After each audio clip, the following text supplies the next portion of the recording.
Okay, we're back on the bed with my son Scott, okay? We're back on the bed. It's about 2 weeks later, somewhere around in that time frame. Carol and I had thought through these guidelines, and we'd come up with what we call the dating agreement. And I had this dating agreement in hand. So we're propped up there against the pillows, and I'm talking to Scott, and I said, son, I want you to know that I really love you a lot. I've put a lot of thought into this. Your mother and I both have, and I'm here to just talk to you about it because I think it's a really important issue, and we've given lots of thought to it, and I want to talk it all the way through with you, but then I want to get your input on it. Is that cool? Yeah, that's cool, Dad. Good. Okay, so here we go. So let me just read to you the dating agreement that I read to Scott that night. The dating agreement. Number 1, I can have 1 date per week on either Friday or Saturday except on special occasions. Church youth group meetings and church group activities are not considered dates. I will date only committed Christian girls. Number 2. Number 3, I will date properly by calling the girl in plenty of time and inviting her to a specific place at a specific time. Number 4, I will be allowed to stay out until 11 o'clock. If I am running late for any reason, I will call home. If I am late without cause, my curfew time will move back a half an hour for the next week. Number 5, I will discuss each date with my parents beforehand, giving them all of the details, where I'm going, when I'll return, who I'll be with, what is the purpose of the occasion. If my parents don't know the girl, number six, if my parents don't know the girl very well, I will have my first date at home with them. My parents will determine that. Number 7, I will limit where I go on my dates. All parties will have adult chaperones. Rock concerts and private dances will not be allowed, but school-sponsored functions are acceptable. All movies will be selected upon my parents' approval and the guidelines of Philippians chapter 4, verse 8. Number 8, if my date and I want to talk at the end of a date, we will do so either with a group or in the girls' living room. We will not remain in the car. Number 9, I will be able to double date when I complete the following project and go over it with my parents. Study all the scriptures on page 150 to 152 of Dating Going Out in Style. That's a book my friend Bill Jones and I wrote. We were trying to sell extra copies.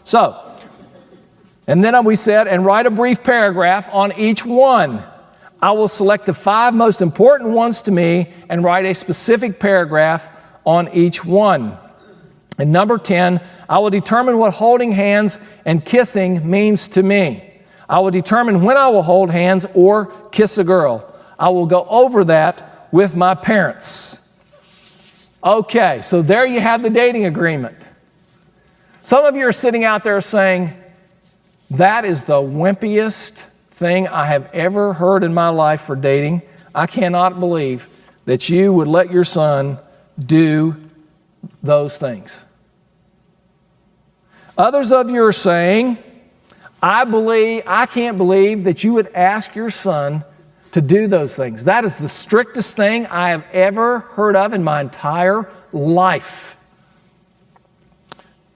My kid would never do those things. And either way, you're thinking about that. It doesn't really matter because it's not your dating agreement. It's not even for you and your kids. It was not even for any of my other 3 kids. It was for my son and his mom and dad to work through.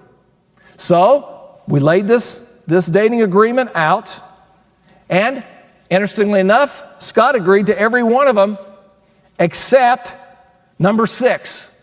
Go back to number 6. Let's read that one. Number 6, if my parents don't know the girl very well, I will have my first date at home with them. My parents will determine that. Scott's saying, Dad, no way that's going to happen. I said, okay, we can take that one out. So we negotiated that one right out of there.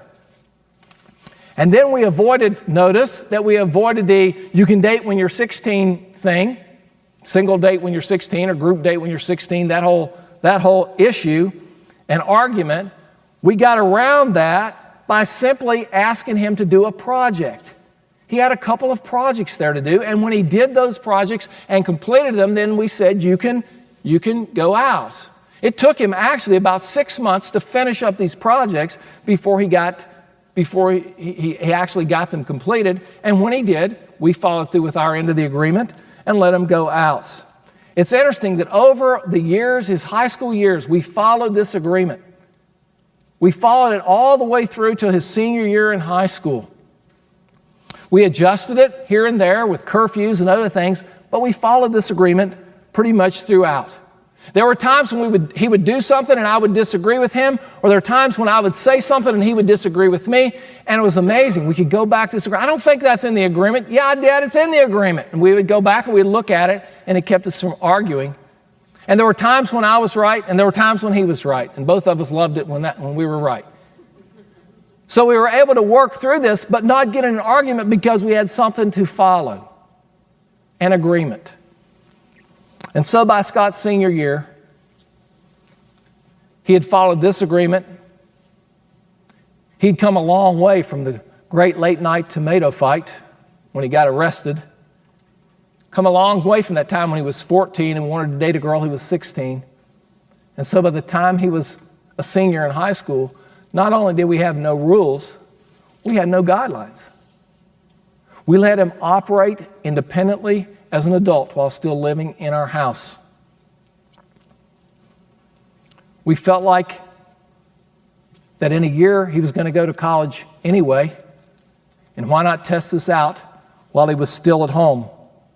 And we were also confident that by the time he got to his senior year in high school and followed through with the things that we had encouraged him to do, that he really was ready for college. That all those external controls that we had put on him had led to internal self-control. And what had started out as dependent speed limits that we had to put on him ended up being no limits so that he could function as an adult.